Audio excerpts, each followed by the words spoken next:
Kadalasan sa mga Pinoy boxers ay nagpunta sa ibang bansa upang mas mapaganda ang kanilang karera sa pagboboxing. Isa na nga dito itong Pinoy na tubong libak sa Sultan Kudarat na si Ray Villar na iniwan ang Pilipinas at naninirahan na sa Dubai upang mabigyan ng magandang training at magandang laban. Nabigyan kagad itong si Villar mga tol ng 3 laban sa Dubai kung saan ang lahat ng ito ay kanyang naipanalo. Kasama na dito mga tol itong laban ni Villar kontra sa boxer ng Uganda sa East Africa. Ito ay si Daniel Sibunya na isang amateur champion bago pinasok ang pro boxing at parang NBA player sa tangkad. Sa laban na ito mga tol, para bang lumabas na dihado ang ating pambato at gawin lang pampataba at pagpraktisan ng African boxer dahil sa napakaliit ng Pinoy. Kung saan plano ng mga Afrikano na daanin sa distansya ang laban, magpakawala ng jabs at straight ang mas matangkad na si Sibunya upang hindi makapasok ang Pinoy. Ngunit mas matalino itong ating Pinoy na tatargetin ang bodega ng mas matangkad na boxer. Tara mga boxing fans, ating balikan kung paano ginulpi ng ating Pinoy itong mas matangkad na kalaban. At isang turo lang sa coach ng Pinoy, sa referee tinigil na agad ang laban.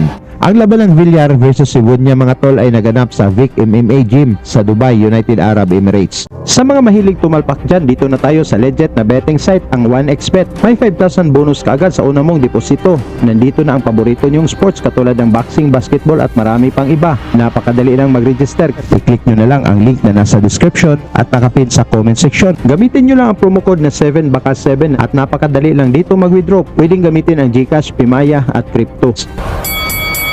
Sa pagbungad ng unang round mga tol, makita natin na mas matangkad itong si Sibunya.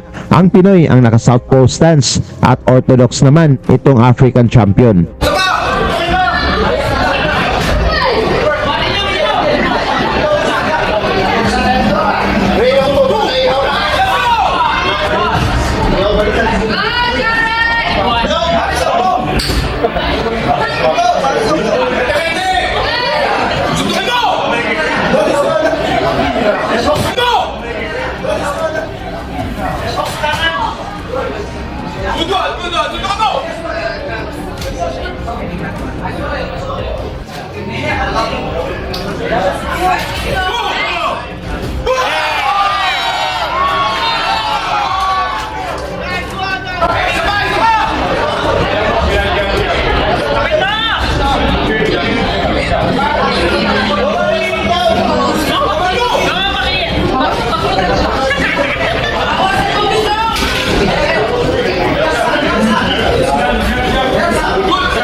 Naging mainit ang aksyon dito sa kalagitnaan ng round 1 kung saan wala talagang magpapatalo sa dalawang boksingero.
Sa ikalawang round mga tol, nagpakawala ng maraming jabs ang Afrikano. Tinarget nito ang mukha ng Pinoy, habang si Kabayan ay talagang naghahanap ng timing kung paano pasukin ang kalaban.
Mula sa palitan ng mga kombinasyon, tinamaan si Sibunya dahil dito inawat ng referee ang laban upang tingnan ang kondisyon ng Aprikano. Ngunit mula dito mabilis na umakyat ang coach ng Pinoy at may tinuro sa referee. Mula dito biglang tinigil ng referee ang laban.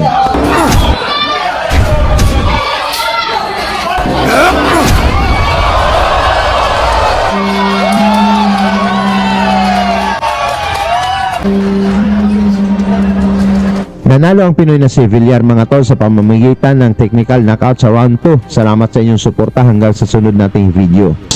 Lagi niyong sundan, huwag magpapahuli. Pag-usapan ni bakbakan, balita niya at laban. Mga Pinoy na di nagpapagapi. Salamat sa mga suporta na lagi nandyan.